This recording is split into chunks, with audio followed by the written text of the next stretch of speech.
Time now for sports on 104.7 The Cave. Here's Ned Reynolds. Mikey Intern Ned Reynolds in the studio on a Wednesday morning. So, big game in Springfield yesterday at Hammons Field, didn't we? Very interesting test. The Bears are playing the number 12 team in America, Oklahoma State, and the Cowboys from the Big 12 Conference are a very good team, but so are the Bears. And Missouri State played great baseball for the first half of the game. And then in the second half of the game, they did not play great baseball. This is kind of deja vu from the NCAA tournament last June when Missouri State had a 12-0 lead on Oklahoma State and let it get away. Well, in this time, the Bears had two leads on the Cowboys, 5-0 and 8-5, and could not sustain it. Why? Because the pitching staff just simply is not in the groove yet. They walked 9 batters, this is Bears pitchers, walked 9 Oklahoma State Cowboys, and you do not open up the doors and give a team that good plenty of chances. And Oklahoma State did, came back, had a 7-run 7th inning and beat the Bears 12-10. I thought Missouri State played very well. They had 4 home runs in the game. Bears have plenty of power, and it's young kids. They can bomb that baseball.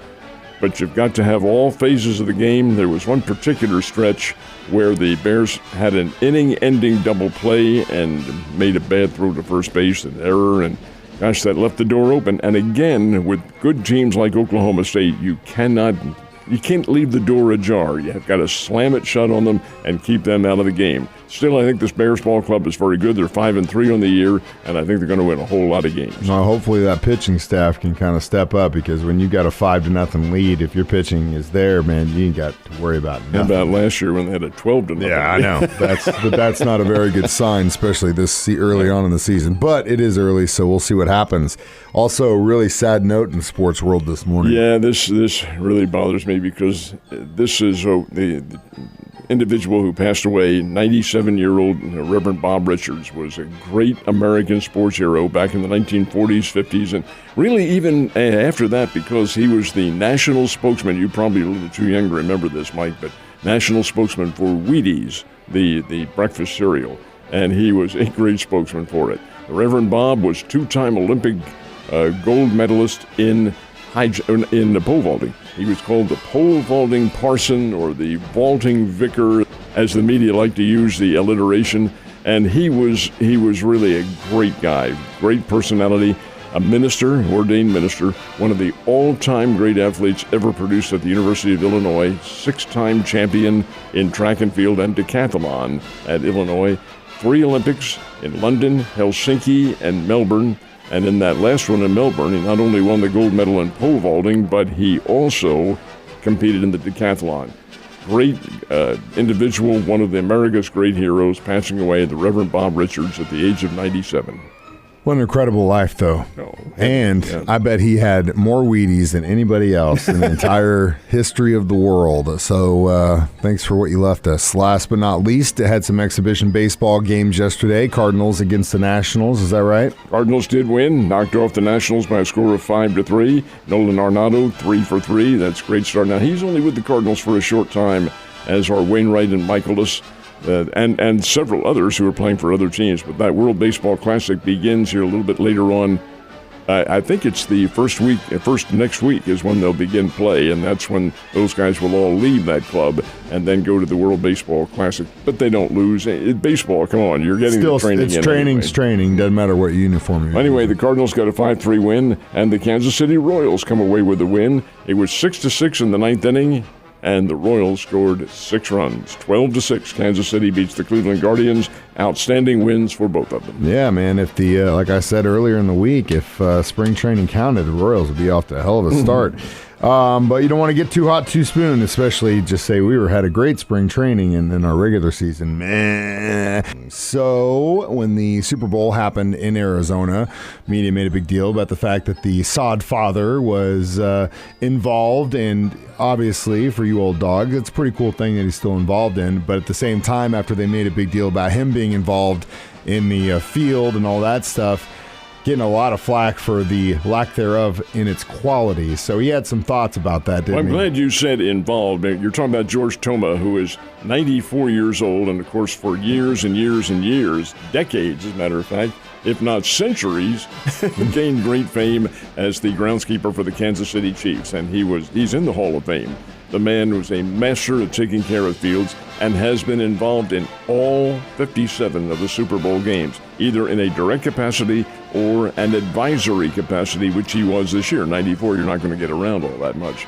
So they asked him yesterday what was the problem, and he was not at all shy about saying, hey, the field, I think he is in a way apologizing for not being there, but he said it was overwatered, and you don't do it that way. Apparently what they did was they rolled the field out. Of course, you can do that. It's on train tracks, so to speak. And they rolled the field out in the Arizona sun, watered it, and then brought it right back again, still damp, and then covered it up. He said, you don't do that. What kind of foolishness is this? He said the field was ill-prepared. You leave it out to dry, and that's how it really begins its growth and thickness level. And they didn't do that at all. They left it too slippery. It was also beginning to rot, he said, because they hadn't taken good care of it. So he blamed the groundskeeper and he blamed the NFL for not keeping very close look on what was going on with that field. And when George Toma gets angry, you know it fully well. We've had him down here a couple times. He's a very, very good guy, great interview. And the fact that he's been with the Chiefs. And, you know, the Chiefs field has been world-renowned for years and years and years. So it's funny that they made a big deal about him being involved, and then at the end of the day, they still screwed it up because he wasn't there. But you know what I mean? You can't find good help these days, Ned, and I think that's the biggest lesson in this situation. So NCAA might be screwing with football games again, aren't they? This is interesting because, the Rules Committee for the NCAA, especially in football, is meeting in Indianapolis this week. Indianapolis, I think, is an hour ahead of us. They may have already started now. But bottom line is this. The college officials in the NCAA for football want the games shortened. And they want this not necessarily because of customer appeal, but because it would lessen the level of injuries in college football. It's a violent game. Come on, we've talked about that many times. And to use as their background on this, NCAA did an experiment here, and they judged and looked at the number of plays that were used. In college football, college teams, on an average around the country, have 180 plays a game. The NFL has 154. They said, we need to shorten this. We need to lessen the level of injury possibilities in college football. So indeed, what they're thinking of doing is tinkering, so to speak, with the game clock. And one of the proposals, there are several of them, but one of the proposals is instead of stopping the clock after every first down, you leave it running until the final 2 minutes of the game. Then you can stop it. That's when it's critical. But before then, they think that'll help shorten the game. There are other little possibilities that they're talking about, too, in this game, but they're in this whole circumstance. But they do want to shorten it, and I'm in agreement. I've been over to Bears games. They average well over 3 hours to play. Oh, yeah. You shouldn't have that. And it's mainly because college football is more offensively skewed than the NFL, but also that game clock stoppage is a big part of strategy too for a lot of these teams. Oh, it is. So that's going to flip a lot of things up. But I agree with you, and I agree with that. I think it shouldn't be as long, and I think that would definitely alleviate some of the time. So we are in agreement, sir. Last but not least, we did have some college basketball last night, didn't we? How about Kansas? Are they ever amazing? Here's a team that is one of the top-ranked teams in the country. They're number 3 in the Associated Press college basketball poll.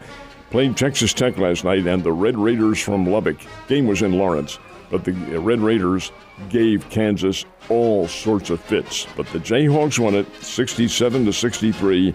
And Mike, this is the 13th Big 12 Conference championship in the last 17 years for Kansas. That is how dominant this team has been. And even before then, of course, they dominated because this is one of the premier programs in the country. 13 times in the last 17 years, Kansas has won the Big 12. They do have one regular season game remaining. That's against Texas on Saturday down in Austin.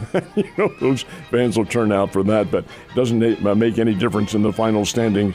It is KU as at least co-champion of the Big 12. Tennessee and Arkansas playing last night in Knoxville, and the Tennessee Volunteers, they're pretty good when they get their game together, 75-57 over the Razorbacks. And Texas A&M and Ole Miss playing down in Oxford, Mississippi. It was Texas A&M 69, Ole Miss 61. Now, the final games for most of the Division I teams is coming up latter part of this week or this weekend, and then it's on to the many conference tournaments. The Bears in the Missouri Valley are playing their conference tournament starting tomorrow night, so there's plenty of basketball going on. Hell yes, there is, and we're getting close to tournament time. I know my Wildcats take on OU tonight. And that may be, and no, I was going to say it may be their regular season finale, but I don't think it is. I think they all play on Saturday. Yeah, they got one more. K-State taking West Virginia this weekend. Ned, you have a great day, and I will see you on Thursday.